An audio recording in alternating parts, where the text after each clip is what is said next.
Hello，坐这干啥？今天下大雨，你坐这干啥？哦，我知道了，你是不是想我了？啊，我太了解你了，来亲个。走进屋，给你的小伙伴们装修狗窝。我来看看这个狗窝怎么个事。长度总共是15米，分成4个孔，就是15除以4。15除以4，14得4，24得10，34 13，34 13。2.4，1、2、3、4等于负2。哎，这咋算的？不对，你会不？啊，你会不？15减4等于多少？你会不会？啊？嘿，傻狗！哎，这样对了，3.1，完美。结果已经算出来了，现在给它归位一下。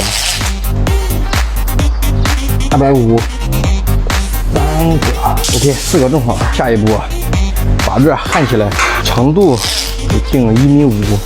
1.5米怎么那么高？1.2米吧，1.2米，在这架子，漂亮。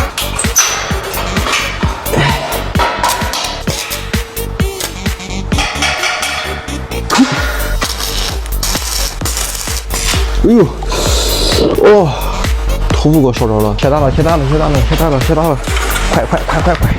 避雨。下雨也阻止不了我干活，继续。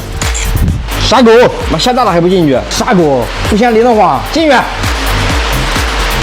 外面下的大雨，里面下的小雨。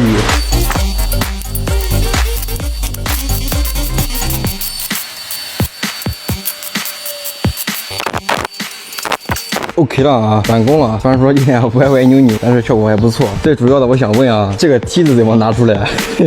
然后下一步，把外面这一层用一层网围住。我发现啊，我真是个人才，这个也被困里面了，拿不出来了，在里面就在里面吧。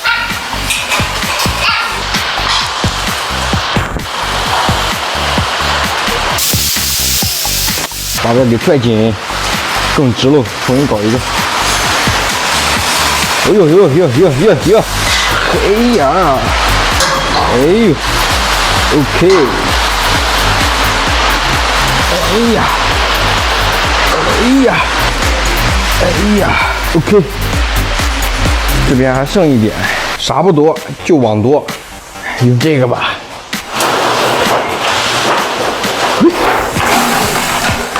这个应该正好。咱这个雨中作业啊，也算是圆满结束。等过2天的时候，把里面打上隔断，这样就可以让小狗们入住了。下面我就给你们简单介绍一下这4个空是怎么分布呢？第1个空，我们就养一些吃不起饭的狗、结不起婚的狗，然后就流浪狗这种狗，我们留在第1个空养。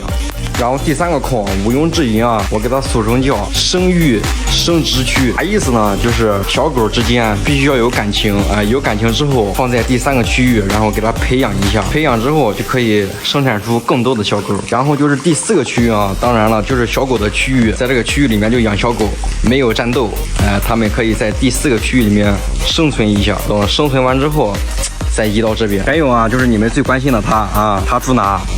我准备在这一块给它盖一个别墅啊，让它住这里。